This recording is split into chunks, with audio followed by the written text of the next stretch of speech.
এখন আর ফিরে আসার সময় আপনার আর নেই। আপনি যা করেছেন এর হিসাব আপনাকে দেওয়া লাগবে, কারণ আপনি একেবারে সীমানার বাইরে চলে গেছেন। যে সমস্ত পাপের কারণে আল্লাহ দুনিয়ায় শাস্তি নাজিল করে তার ভেতরে অন্যতম পাপ, মানুষ যখন সীমা লঙ্ঘন করে ফেলে তখন আল্লাহ 8 প্রকার শাস্তি দুনিয়ায় দেয়। আমি একটা একটা করে কোরআন দিয়ে ওইদিকে যাবো ইনশাল্লাহ। আপনারা আছেন তো ময়দানে? নিয়ামতের শুকরিয়া আদায় যদি করতে চান তাহলে মুখ দিয়ে বলেন যে হ্যাঁ এটা নিয়ামত। এটা বিশাল একটা পাথর বুকের উপর থেকে আল্লাহ নামিয়ে দিলেন, এটা কি? কিন্তু যারা স্বীকার করছে না, এখনো অনেক জালেম নেই যে স্বীকার করছে না, এখনো পর্যন্ত এই দুর্বিসন্ধিতে লিপ্ত আছে। 2 নম্বরে নিয়ামতের শুকরিয়া আদায় করার শর্ত হচ্ছে আপনার মনের ভেতরে একটা আলাদা আনন্দ আপনি অনুভব করবেন, যেটা সত্যি আমরা পাচ্ছি, সবাই পাচ্ছে। এত বড় জুলুম বিদায় নেওয়ার পরেও যদি আপনার মনের ভেতরে আনন্দ না আসে, শান্তি না লাগে, নবীজি হাদিসের ভাষায় পড়েছি মানুষের এই পশমগুলো তখন খাড়া হয়ে যায়, বাম স্তনের 2 আঙ্গুল নিচে যে গোস্তের টুকরা আছে ওই টুকরাটা লাফালাফি করে। আমার তো 5 তারিখের পর থেকে যে আনন্দ, এমনিতে এই কোরআনের এবং হাদিসের এই শব্দের গুলোর সাথে আমার বুক এবং হাত পশম সব মিলে যাচ্ছে। আমি দেখতে পাচ্ছি এখনো অনেকের মেলছে না। এই কথা বলতে 3 নম্বরে নিয়ামতের শুকরিয়া আদায় হবে যে উদ্দেশ্য নিয়ে আপনি ওটা কায়েম করেছিলেন, ওটা একেবারে সর্বশেষ জায়গায় পৌঁছিয়ে দেওয়া। এদেশে সমন্বয়ক যারাই ছিল ছাত্র আন্দোলনের অধিকাংশ গুলোর এখন কথা আমি শুনতে পাচ্ছি, ওরা বলছে আমরা মুসলমান। কালকে একজনের বক্তব্য দেখলাম ঢাকাতে, ওরা বলছে আমরা বাংলাদেশে যত জেলায় থানায় সমন্বয়ক ছিলাম আমাদের উদ্দেশ্য ছিল এই যত রকমের বৈষম্য আছে সব আমরা দূর করে সমান সমান করে দিতে চাই, এটা আল্লাহ চাই। কথা বলে না কেন? আমরা যেহেতু 96% মুসলমান এই দেশে, দল মত আমরা যাই করি না কেন, 53 বছর তো দেখলাম যে মানুষ চালালে কেমন লাগে না, দেখি নাই? বাবা চালিয়েছে কেমন লাগে আমরা দেখেছি, স্বামী চালিয়েছিল কেমন লাগে আমরা দেখেছি, চাচা চালিয়েছে যেভাবেই হোক দেখেছি, বুবু চালিয়েছিল, ভাবি চালিয়েছে। শুধু এখন দেখতে বাকি আছে কোরআন দিয়ে দেশ চললে কেমন দেখা যায়। আপনি সমন্বয়ক যত আছে আমার মনে হয় যদি 500 জন থাকে এই কথা বলতে বাধ্য হবে যে আমরা বৈষম্য দূর করার জন্য আন্দোলন আরম্ভ করেছিলাম, আর এটা দূর করার জন্য কোরআন ছাড়া অন্য কোন নিয়ম দুনিয়ায় নেই। অন্য নিয়ম আসলে আবার বৈষম্য শুরু হবে। কোরআনে কারিমে কোনো বৈষম্য আছে? নেই। নেই যে এটার প্রমাণ কি? আফালা ইয়াতাদাব্বারুনাল কুরআন ওয়ালাউ কানা মিন ইনদি গায়রিল্লাহি লাওয়াজাদু ফীহি ইখতিলাফান কাসীরা। এটা বৈষম্য বিরোধী আয়াত। আল্লাহ পাক বলেন সূরা নিসার 82 নম্বর আয়াতে আছে 5 পারা 10 পৃষ্ঠা 3 নম্বর লাইনে রব্বুল আলামিন বলেন কি হয়েছে তোদের আমার কোরআন নিয়ে কেন চিন্তা ভাবনা করো না? আমি কোরআনে এমন কোন বক্তব্য দেইনি যে একটার সাথে আরেকটা মেলে না। আল্লাহর কোরআনে আপনি এমন কোন বক্তব্য পাবেন না যে আজকে দিলাম এই 2 দিন পরে ওইটার সাথে আর আগের কথার মিল নেই, এমন কোন বক্তব্য কোরআনে আছে? আরো জোরে বলেন। সুতরাং এই দেশে যে বৈষম্য সত্যি সত্যি আমরা দূর করে নিয়ামত যে এটা প্রমাণ করতে চাই। সময়ের এখন সবচেয়ে বড় দাবি হচ্ছে আল্লাহর কোরআনকে এখন এই দেশে কায়েম করা। এইটার বিরুদ্ধে আছেন কারা? হাত তোলেন তো।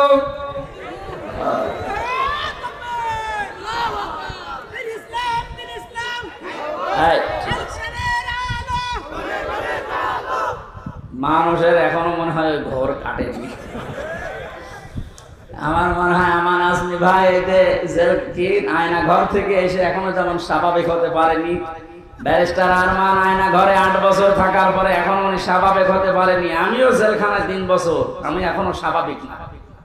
এখন ওই দেশের আমার মনে হয় জনগণ এখনো স্বাভাবিক হয়নি, মনে করছে 5 তারিখের আগে আসি না। এখন আর 5 তারিখ নেই, এখন 29 তারিখ। কত বলেন বলেন?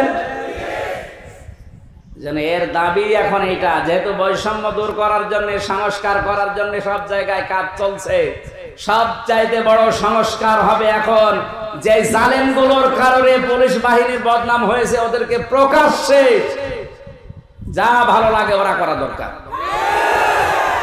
সব পুলিশের দোষ আছে? কখনো না।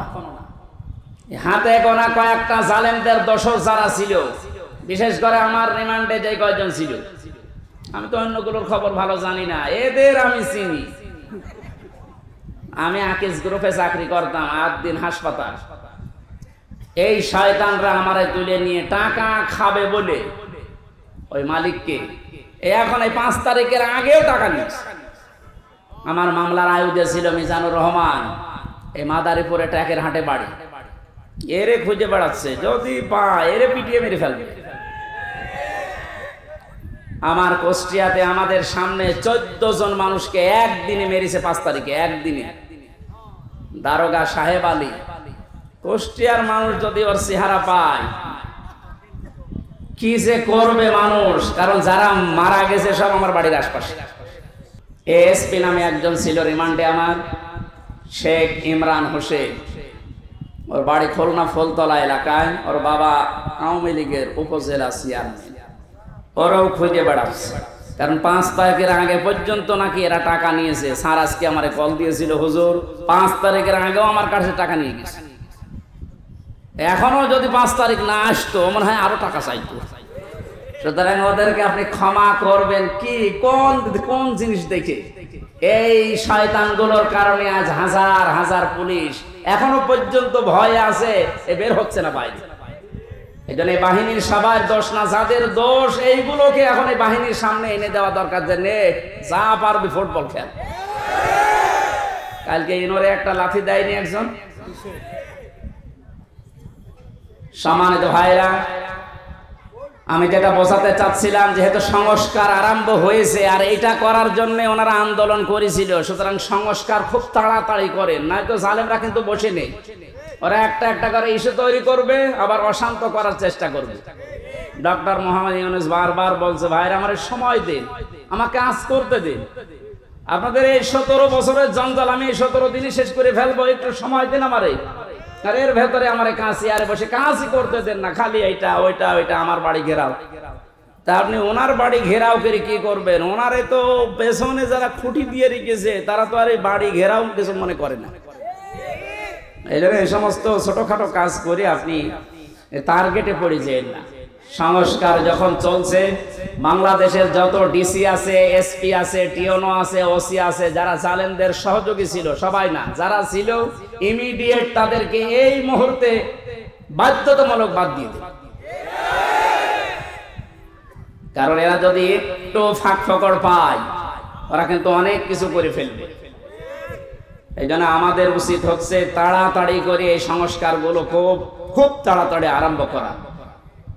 ডক্টর আসিফ নজরুল সাহেব উনি ঘোষণা কালকে দিয়েছে যে খুব তাড়াতাড়ি এটা করা হবে, একটু তাড়াতাড়ি করেন, নয়তো এখনো ঝামেলা কাটছে না। আমরা নিয়ামতের শুকরিয়া আদায়, যে 3টা পদ্ধতি শুনলাম, মুখে স্বীকার করা, অন্তরে আনন্দ পাওয়া, আর যে উদ্দেশ্য নিয়ে এটা করেছে ওই উদ্দেশ্যটা এখন এই সংস্কারের মাধ্যমে কায়েম করা।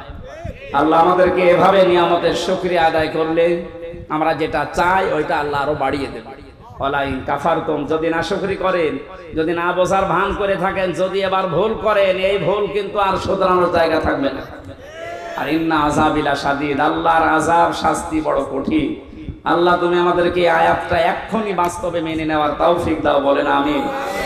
দরুদ ও সালাম পড়ি আমাদের নবী মুহাম্মদ রাসূলুল্লাহর উপরে সাল্লাল্লাহু আলাইহি ওয়াসাল্লাম। আমার আজকের আলোচনার বিষয় হচ্ছে এই যে আযাব গজবগুলো একটা একটা করে এখনো থামছে না, আসতে আছে। এগুলোর কারণ ব্যাখ্যা করব আজকে কোরআন দিয়ে। সূরা রুম 41 নম্বর আয়াত। কত নাম্বার? আল্লাহ রাব্বুল আলামিন বলেন, আউযু বিল্লাহি মিনাশ শাইতানির রাজিম, বিসমিল্লাহির রহমানির রহিম। ظهر الفساد في البر والبحر بما كسبت أيدي الناس ليذيقهم بعض الذي عملوا لعلهم يرجعون صدق الله العظيم আল্লাহ পাক বলেন জলে স্থলে যে বিপদ আপদ মুসিবত যে গজবগুলো দেখতে পাচ্ছ সব কিন্তু তোমাদের হাতের কামাই করা বস্তু আমি এগুলো দিতে চাই না আমা সাবাকুম মিন মুসিবাতিন ফাবিমা কাসাবাত আইদিন নাস ইলা আখির আয়াত সূরা শুরার ভেতরে আল্লাহ জানিয়েছেন যত অপরাধ করো আমি যদি সব পাপের শাস্তি দুনিয়ায় দিতাম শ্বাস করার সময়ও পেতে না আমি আল্লাহ আমার দয়ার কারণে অধিকাংশ গুলোই মাফ করে দেই আর কিছু শাস্তি তোমাদের পাপের জন্য একটু মজা চাকাই কেন চাকাই জানো লিউযিকাহুম এই শাস্তিগুলো তোমাদের উপরে আমি দিয়ে লাআল্লাহুম ইয়ারজিউন আমি আশা করি তোমরা ফিরে আসবে ও বাংলার জনগণ পাথর নেমে গেছে বলে আপনি আবার উচ্ছৃঙ্খল হয়ে যাবেন না কারণ উচ্ছৃঙ্খল যারা যে মানুষগুলো জালেম যারা মানুষের অধিকার নষ্ট করে ওই মানুষগুলোকে আল্লাহ পছন্দ করে না করবেও না আমরা যেন সংশোধন হওয়ার নিয়ত যখন এসেছি পাপের এই কারণগুলো আগে আবিষ্কার করা প্রতিটি যুগে যুগে আমরা দেখেছি আল্লাহ যে আযাবগুলো নাযিল করেছিলেন তার কিছু কিছু কারণ পেয়েছি সূরা আনকাবুতের 40 নম্বর আয়াতের ব্যাখ্যা আল্লাহ পাক বলেন ফাকুল্লান আখাযনা বিযামবিহি ফামিনহুম মান আরসালনা আলাইহি হাসিবা ওয়া মিনহুম মান আখাযাতুহুমুস সাইহাতু ওয়া মিনহুম মান খাসাফনা বিহিল আরদা ওয়া মিনহুম মান আগরাকনা ইলা আখির আয়াত আমি প্রত্যেক যুগে পাপীদের পাপের কারণে আমি তাদেরকে তাদের অপরাধের কারণে আমি পাকড়াও করেছিলাম কাউকে আমি বৃষ্টির ভেতরে বৃষ্টি দিয়ে দুনিয়া থেকে বিদায় দিয়েছি কাউকে পাথরের বৃষ্টি কাউকে আমি আল্লাহ বন্যা দিয়ে দুনিয়া থেকে বিদায় দিয়েছি এরকম ৮-৯টা শাস্তির কথা আয়াতের ব্যাখ্যায় আমরা পেয়েছি এখন যেহেতু বন্যা চলছে কি চলছে যদিও আমার যতটুকু ধারণা বা বাস্তবতায় যা দেখছি এর জন্য এককভাবে দায়ী আমাদের এই প্রতিবেশীরা ওরা আমাদের যখন ডাকবে তখন দেয় না যখন আমরা নিজেরাই ডুবে যাই তখন ছাড়ে কি একটা আশ্চর্য প্রতিবেশী আল্লাহ আমাদেরকে দিয়েছেন আর এই প্রতিবেশী নিয়ে অনেকে গর্ব করে প্রতিবেশী যদি প্রতিবেশীর মতো না হয় তাদের বিরুদ্ধে আল্লাহ পাক নিজে অভিযোগ দায়ের করবেন সুতরাং আপনারা প্রতিবেশী হিসাবে যা করছেন এটা প্রতিবেশীর কাজ না আমরা তাফসিরে হাদিসে এমনও পেয়েছি প্রতিবেশীর মর্যাদা মূল্য এত বেশি নবীজি বলতেন মাঝে মাঝে যে জিবরাইল যেভাবে প্রতিবেশীর কথা আমারে শোনায় আমার তো মনে হচ্ছে যে আমার জমি জায়গা আবার প্রতিবেশীকে দিয়ে দেয়া লাগে কিনা এত হক এত অধিকারের কথা জিবরাইল এসে প্রতিবেশীর বিষয়ে নবীকে জানাতেন আর আমরা কি কপাল নিয়ে আসলাম প্রতিবেশী একটা পেয়েছি কন্যা দিয়ে দিলাম তারপরও বন্যা দিয়ে শেষ করে দিচ্ছে তার কি দেব যিনি বলেছিলেন যা দিয়েছি ভোলার মতো না কোনদিন ভুলতে পারবে না তাকেই তো দিয়ে দিলাম কন্যা দেওয়ার পরে যদি বন্যা খাওয়া লাগবে জানতাম যে কন্যা জীবনও দিতাম না হেলিকপ্টারের মালিককে বলে দিতাম যে ভাই ওইদিকে না যে অন্যদিকে যান প্রতিবেশী আপনারা কিন্তু টার্গেট হয়ে যাচ্ছেন আল্লাহ তারপরও যেহেতু প্রতিবেশী আপনাদেরকে আহ্বান জানাচ্ছি আপনাদের মানবিক যে দিকগুলো আছে একটু ফুটিয়ে তোলেন কি অবস্থায় 12-13টা জেলার যে অবস্থা দেখতে পাচ্ছি সহ্য করার মতন আমার যেহেতু অনুষ্ঠানগুলো বিভিন্ন প্রান্তে নেওয়া আছে এই জন্য সবসময় আমি যেতেও পারছি না অর্থনৈতিকভাবে যতটুকু আমার সামর্থ্য আছে আমি চালাচ্ছি কাজ বাংলাদেশ জামাতে ইসলামী কুষ্টিয়া জেলা শাখার পক্ষ থেকে ওনারা খরচ করে যাচ্ছে। আমি আহ্বান জানিয়েছি আমার জেলার ভেতরে যারা আছেন সঠিকভাবে যদি এই বানভাসী মানুষকে কিছু দিতে চান, অন্যের হাতে দিলে হয়তো 2 নাম্বারই হতে পারে। আমার যতটুকু বাস্তবে দেখা, এদের হাতে দেন, সঠিক জায়গায় পৌঁছিয়ে যাবে, যাচ্ছেও তাই। আপনারা তা করলেন এই মানুষগুলোকে, এদের আর দেখার মতো শোনার মতো, এদের দুঃখ রাখার কিন্তু মজলুম। আর আমরা জানি ইত্তাকি দাওয়াতাল মাজলুম ফাইন্নাহা লাইসা বাইনাহু ওয়া বাইনাল্লাহি হিজাব। আল্লাহ পাক বলেন পৃথিবীর মানুষেরা আর যাই করো না কেন মজলুমের বরদুয়া থেকে নিজেকে বাঁচিয়ে রাখবা। খুব ভয়ঙ্কর বিষয়টা। মাজলুম সে যে কেউ হতে পারে, ও যদি সত্যিই মন থেকে এই জুলুমের কারণে কিছু বলে, আল্লাহ কিন্তু সত্যি সত্যি ওটার ফেরত দেয় না, সঙ্গে সঙ্গে কবুল করে নেয়। এর বাস্তব উদাহরণ হয় যে ছোট হুজুরটা রাফিকুল ইসলাম মাদানি, এই ছেলেটা আমার সাথে ছিল প্রথম 2 মাস।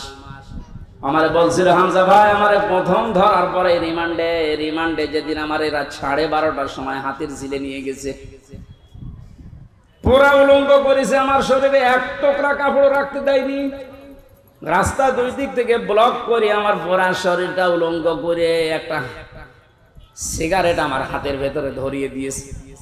এটা অর্ধ উলঙ্গ মেয়ে লোক কোথা থেকে যেন নিয়ে আসলো, আমার পাশে দাঁড় করিয়ে ছবি তুলতেছে।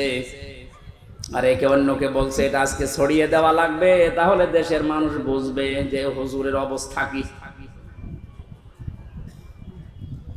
বলছে, আমি একজনকে জিজ্ঞাসা করলাম এক এসআইকে যে আপনারা যা করলেন আমার সাথে, এটা কি সত্যি ডিবির হারুন স্যার জানে? ওই এসআই বলছে জানে না, মানে ও হারুন স্যারই করাচ্ছে।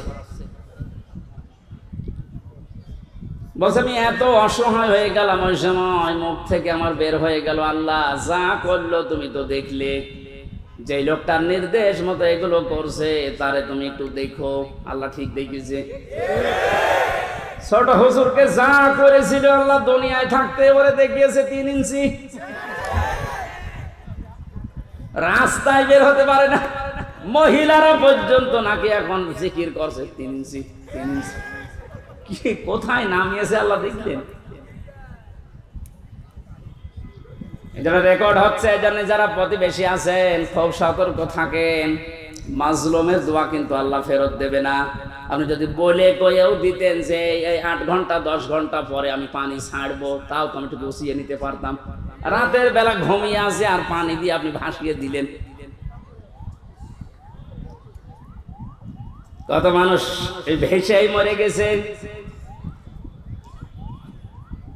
আমার ভাইরা, এই যে বন্যা জলোচ্ছ্বাস এগুলো আসার পেছনে যে কারণগুলো পেয়েছি আমরা, কোন জাতির ভেতরে যদি মুনাফিকি বেড়ে যায়, উপরে ফিটফাট ভেতরে সদরঘাট, আর এই চরিত্রের মানুষ আমার জানা মতে বাংলাদেশে বেশি। এই 15 বছরে কত আলেম পর্যন্ত মুনাফিক হয়ে গেছে। আল্লাহ এমনিতে এই বিপদগুলো দেয় না। আমিনহুম মান আখাযাতুহু সাইহা, কারো উপরে আল্লাহ পাথরের বৃষ্টি নাজিল করে। তাফসীরের ভেতরে পড়েছি, আয়াতের ব্যাখ্যা করতে গিয়ে হযরত শুআয়ব আলাইহিস সালামের ঘটনাটা ফি জিলালিল কোরআনে আছে। ওয়া ইলা মাদিয়ানা আখাহুম শুআয়বা ক্বালা ইয়া কওমি ইবুদুল্লাহা মা লাকুম মিন ইলাহিন গায়রু, ইলা আখিরি আয়াত। আল্লাহ পাক বলেন, মাদাইন শহরে হযরত শুআয়বকে তার ভাইদের কাছে আমি পাঠিয়েছিলাম। তিনি মাদাইনে, হযরত শুআয়ব মিশরের মাদাইন আইকা এই এলাকায় বাস করতেন। ডাক দিয়ে বললেন, আমার জাতির লোকেরা, তোমরা আল্লাহর ইবাদত করো, তিনি ছাড়া ইলাহ এটা আর কেউ নেই। ইলাহ মানে, ইলাহ শব্দের 4টা প্রধান অর্থ আমি এই আয়াতের তাফসীরে পেয়েছি। এক নয়, ভালো করে শোনেন। এই জন্যই তাফসীর মাহফিলে আসতে হয়। আলেমগুলো খেলা করার জন্য এখানে বসে নেই, ওনারা জানে না। এই গুরুত্বপূর্ণ কাজ বাদ দিয়ে ওনার মতো মানুষেরা যদি মোস্তফা আমিন বসে থাকতে পারে, আপনি কি হয়েছেন বলেন তো? ইলাহ শব্দের যে ব্যাখ্যা দিচ্ছে এবার নিজের জীবনের সাথে মিলাবেন। আল্লাহ রাব্বুল আলামিন জানিয়েছেন প্রতিটি নবীর যে দাওয়াতের পদ্ধতি ছিল আমি কিছু কিছু কোরআনে কোড করেছি। তার ভেতরে শুআয়ব আলাইহিস সালাম একজন, তিনি জাতির লোকদেরকে বলেছিলেন জাতির লোকেরা আল্লাহর ইবাদত করো, তিনি ছাড়া ইলাহ নেই। কি নেই? আমরা যেহেতু নবীর ওয়ারিস, নাকি মানেন না? এক কথা বলেন না কেন?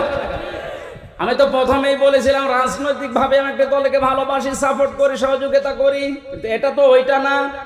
আমি জাতির লোককে এখন বাঁচাতে চাই, ওরকম মন নিয়ে কথা বলছে। আমি নবীর ওয়ারিস হিসাবে এখন দায়িত্ব পেয়েছি। আল্লাহ পাক যে জানিয়েছে নবীদের এই কাজ ছিল, আমরা নবীর ওয়ারিস হিসাবে আমাদের একই কাজ। ওনারা যেটা বুঝিয়েছিল ওইটাই বোঝাচ্ছে, জাতির লোকেরা আল্লাহ ছাড়া কারো ইবাদত করা যাবে না, তিনি ছাড়া কোনো ইলাহ নেই। কি নেই? আরো জোরে বলেন। ইলাহ শব্দের ব্যাখ্যা বললাম কয়টা? 4টা। বলেন বলেন। 1 নম্বরে ইলাহ মানে আল্লাহ পাক বাদ দিয়ে আইন তৈরি করার ক্ষমতা কারণে, এজন্য আল্লাহ ইলাহ। আল্লাহ কি? এটা যতদিন পর্যন্ত আপনি না মানবেন আমি দাওয়াত দিতেই থাকবো আপনাকে, কারণ আপনি এখনো পর্যন্ত ক্লিয়ার না। আইন তৈরি করার দায়িত্ব দুনিয়ার কারো হাতে আল্লাহ ছেড়ে দেয়নি, এটা আল্লাহর হাতে। কারো হাতে ছেড়ে দিলে সে নিজের দলীয় কায়দায়, নিজের ব্যক্তিগত কায়দায়, নিজের স্বার্থে, দলীয় স্বার্থে ওইটা বানাইতো। কথা বলেন না কেন? আল্লাহকে ওই রকম এই কথা বলেন। আল্লাহ রাব্বুল আলামিন যেন সবার জন্য উপকার হয় এমন আইন তৈরি করেন, এই জন্য আইনের বিষয়টা আল্লাহ কাউকে ছেড়ে দেয়নি। রব্বুল আলামিন বলেন, হে নবী, মানুষেরা হয়তো আপনাকে মাঝে মাঝে জিজ্ঞাসা করতে পারে, ইয়াকুলুনা হাল্লানা মিনাল আমরি মিন শাইইন কুল ইন্নাল আমরা কুল্লাহু লিল্লাহ। সূরা আলে ইমরানের 154 নম্বর আয়াতের মাঝের অংশে আছে 4 নম্বর পারার 9 নম্বর পৃষ্ঠা 3 নম্বর লাইনে। এরপরে আপনি ফতোয়াবাজি করেন, দেখে নেন গাজান। আল্লাহ বলেন, মানুষ যদি জিজ্ঞাসা করে যে আইন তৈরি করব, আমাদের কোনো ক্ষমতা, কোনো অধিকার, পাওয়ার আছে?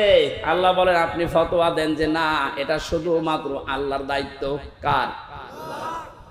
জাতির লোকেরা এটাই তো বোঝাতে সে কুষ্টিয়া থেকে এসেছে যে আল্লাহর আইন বাদ দিয়ে কারো আইন মানা যাবে না, এমনকি মা বাবার আইনও মানা যাবে না। হ্যাঁ, ঠিক আছে তো? না না, এই যে হুজুর বলেন তো, মা বাবার আইন মানা জায়েজ আছে না নেই? না, আন্দাজ বলেন কেন? أقضى ربك ألا تعبدوا إلا إياه وبالوالدين إحسانا। সূরা বানী ইসরাঈলের 24 নম্বর আয়াতে 22 নম্বর আয়াতের প্রথম অংশে আছে, আল্লাহ পাক বলেন, আমি রায় দিলাম, আমি ফতোয়া দিলাম, সিদ্ধান্ত নিলাম, কার্যকর করে দিলাম, লিখে দিলাম, ফায়সালা করে দিলাম, আর কোনো নড়ন চড়ন নেই, কোনো পরিবর্তন হবে না। ওয়াকযা রাব্বুকা, তোমার রব ফায়সালা দিয়েই দিয়েছে, আল্লাহ তা'বুদু ইল্লা ইয়া, সে আল্লাহ ছাড়া কারো ইবাদত করা যাবে না। ওয়াবিল ওয়ালিদাইনি ইহসানা, 2 নম্বরে মা বাবা যাদের আছে তাদের সেবা করা লাগবে। এই আয়াত দ্বারা মাসলা বের হয়, আল্লাহর আইন মানা ফরজ আর মা বাবার সেবা করা ফরজ। আইন মানা ফরজ না। ও বাংলার মুসলমানেরা এবার বিবেককে প্রশ্ন করেন, আল্লাহর পরে মা বাবার স্থান, তাদের আইন মানা জায়েজ নেই, তাদের সেবা করা ফরজ, তাদের পেছনে সাধ্যমতো খরচ করা ফরজ। কথা বলেন না কেন? মা বাবার আইন মানায় যদি ফরজ না হয়, কোন মহারতি আছে যে আইন বানিয়ে দিলে মানা লাগবে? যারা আছে মানুষ হয়ে মানুষের তৈরি করা আইন মানার জন্য চেষ্টা চালাচ্ছেন, এখনো আপনি কুকুরের চাইতেও খারাপ। একটা কুকুরের আইন মানে মানুষ হয়ে, এরপরও আপনি মানুষের আইন তৈরি করার জন্য, তাদের আইন প্রতিষ্ঠার জন্য এখনো যদি কাজ করেন, সংগ্রাম করেন, টাকা পয়সা খরচ করেন, আপনি কিয়ামতে যখন উঠবেন মরণের পরে আপনার এই আকার থাকবে না, কুকুর হয়ে উঠবেন। এটা আমি বানালাম? হ্যাঁ, সূরা রহমানের ভেতরে আছে ইউরাফুল মুজরিমুনা বিসিমাহুম ফায়ুখাযু বিন নাওয়াসি ওয়াল আকদাম। আমি লম্বা করে দলিলগুলো বলতে পারছি না, খুব তাড়াতাড়ি করছি। হযরত শুআয়ব আলাইহিস সালামের জীবনীতে এবার পেয়েছি, তাকে যে পাথরের বৃষ্টি দিয়ে ধ্বংস করে দিয়েছিলেন উম্মতদেরকে। হযরতে শুআয়ব জাতির লোককে বলেছিলেন, জাতির লোকেরা দুইটা কাজ তোমরা বেশি বেশি করো, এই জন্য আল্লাহ এই গজব দিতে যাচ্ছেন, সতর্ক হও। ফাউফুল কাইলা ওয়াল মিজানা ওয়ালা তাবখাসুন নাসা আশিয়াআহুম ওয়ালা তুফসিদু ফিল আরদি বা'দা ইসলাহিহা ইলা আখির আয়াত। এক নম্বরে জাতির লোকের ভেতরে এই কাজটা বেশি ছিল, তারা ওজনে কম বেশি করত। কিসে ওজন? মানে শুধু দাড়ি পাল্লার ওজন বলেন না, পৃথিবীর প্রতিটি জিনিসের ওজন আছে। আপনার বিবেকেরও ওজন আছে। এই যে চেয়ারে বসেছি, চেয়ারের ওজন আছে। যারা আজ লেখাপড়া করায়, মাস্টার, শিক্ষক, ওস্তাদ, মুআল্লিম, তাদেরও ওজন আছে। তারা নেওয়ার সময় তো বিভিন্ন জায়গা থেকে জ্ঞান ভালোই অর্জন করেছে, এই যে মাস্টার, কিন্তু দেওয়ার সময় আর ঠিক মতো ছাত্র ছাত্রীদের দিতে চায় না। তখন বলে প্রাইভেট পড়া লাগবে, কোচিং করা লাগবে। কোরআনে কারীম যেন আমাদের নাম নিয়ে আয়াতটা আল্লাহ নাযিল করেছেন, ওয়াইলুল লিল মুতাফফিফিন আল্লাযীনা ইযা ইক্তালু আলান নাসি ইস্তাওফুন। আল্লাহ বলেন ধ্বংস হয়ে যায় কয় দোকানদারগুলো, যারা ওজনে কম বেশি করে।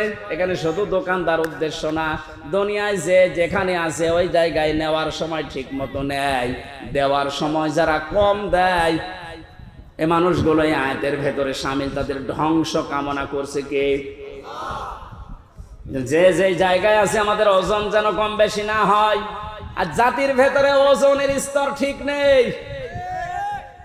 ধনীরা অপরাধ করলে ওজন একরকম হয়, গরিব মানুষ অপরাধ করলে ওজন আর এক রকম হয়। নিজের দলীয় লোক অপরাধ করলে ওজন বিচার একরকম হয়, আর অন্য দলের লোক যদি অপরাধের নাম গন্ধ না শুধু শোনে, সন্দেহ করে, বিচার অন্যরকম হয়। এই জন্য তো গজব এসেছে। 2 নম্বরে আল্লাহ বলেন, দুনিয়া শান্ত হয়ে যাওয়ার পরে কেউ যেন বিশৃঙ্খলা করার চেষ্টা করো না, যেটা এখন দিন দিন বাড়ছে। এই জন্য আমরা সাবধান হব। এই 2টা কাজ যদি সমাজে, দেশে জারি হয়ে থাকে, আপনি শুধু না, আমিও বাঁচতে পারবো না। এই জন্য আমাদের সতর্ক হওয়া লাগবে। আল্লাহর গজব নাজিল হওয়ার জন্য যে শাস্তিগুলোর কথা, যে কাজগুলোর কথা, আল্লাহ আমাদের এই কাজ থেকে বিরত থাকার তৌফিক যেন দান করেন। আপনি কার জন্য ওজনে উল্টা পাল্টা করে বিবেককে বিসর্জন দিয়ে, বাম হাতের ইনকাম দিয়ে উল্টা পাল্টা করে টাকা পয়সা আপনি ইনকাম করে রেখে যাচ্ছেন? কার জন্য বলেন? যার জন্য রেখে যাচ্ছেন আপনি একটু ওই জালেমগুলোর দিকে তাকাতে পারেন না? যারাই করেছিল, এই যে নাম দেখেন না, এক একটা ভিসি বানাতে 50 লাখ টাকা নিয়েছে। একটা কলেজের মাদ্রাসার অধ্যক্ষ বানাতে 20 লাখ টাকা নিয়েছে শুধু মন্ত্রী, বাকিগুলো তো আরো আছে। এই মহিলা ধরা পড়ার পরে কত লাথি, গোতা, কিল, ঘুষি আর গাইল তো আছেই। কি করলো সে? না 8-10 বছর 15 বছর একটু শান্তি পেয়েছে, মন মতো কাজ করেছে। এখন সারাটা জীবন মানুষের ঘৃণা, বরদোয়া আর অপমান নিয়ে বেশি থাকা লাগবে। যে যেখানে আসি ওজনটা ঠিক করেন নাই তো কিন্তু শাস্তি আল্লাহ দিতে 10 বছরও লাগবে না, 10 সেকেন্ডই যথেষ্ট। 8টা শাস্তির কথা আমরা তাফসীর থেকে লিখেছি। হযরত হুদ আলাইহিস সালামের জাতির লোকেরা যে অপরাধ করত, তাদের জন্য যে শাস্তি আল্লাহ দিতেন। যেহেতু আমরা মুহাম্মদুর রাসূলুল্লাহর উম্মত, আমাদেরকে বিশ্বনবী জানিয়েছেন 2টা কাজ থেকে বিরত থাকবা, নয়তো আল্লাহর গজব আযাব। অন্যান্য নবীদেরকে যেভাবে ঘিরে ধরেছিল, আমি দোয়া করেছিলাম, আল্লাহ আমার উম্মতকে একবারে ধ্বংস করে দিও না, এই জন্য আসে না।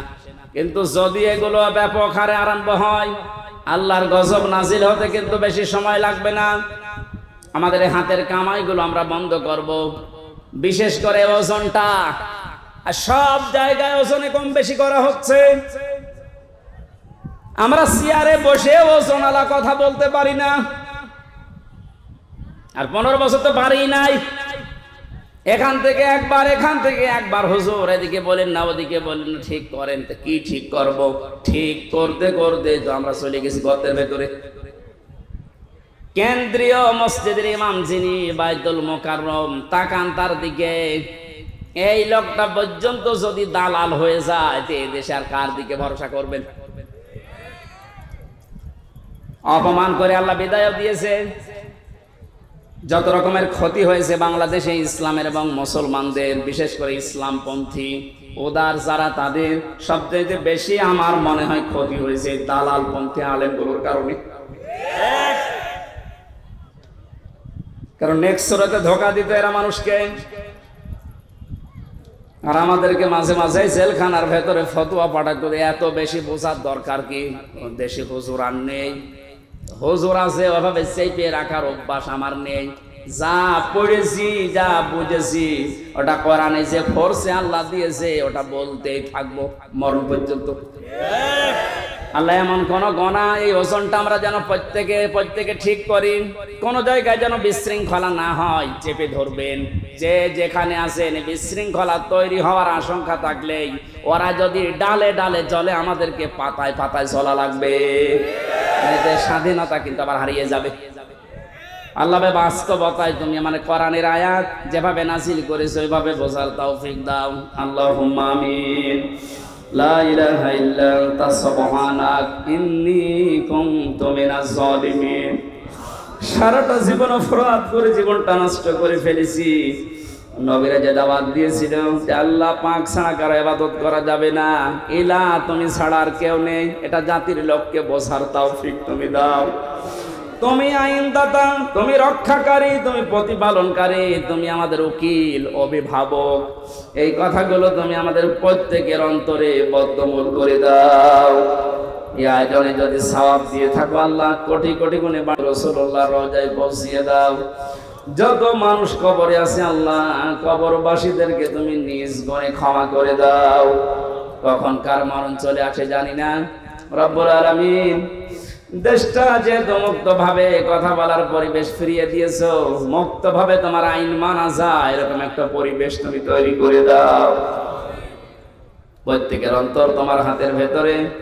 আজ যারা অনেকে ষড়যন্ত্রের শিকার হয়ে এখনো পর্যন্ত যারা উল্টাপাল্টা ধারণায় আছে, এই মানুষগুলোকে বুঝ দাও। আল্লাহ তাআলা, শয়তান তো বসে নেই, ওর কাজ চালিয়ে যাচ্ছে। এদের যেন শান্ত না থাকে, তোমার আইনের পরিবেশ যেন না থাকে। অনেকে বিভিন্ন কায়দায় চেষ্টা চালিয়ে যাচ্ছে, তাদের হেদায়েত কামনা করছি। যদি না থাকে আল্লাহ তুমি তাদেরকে ধ্বংস করে দাও।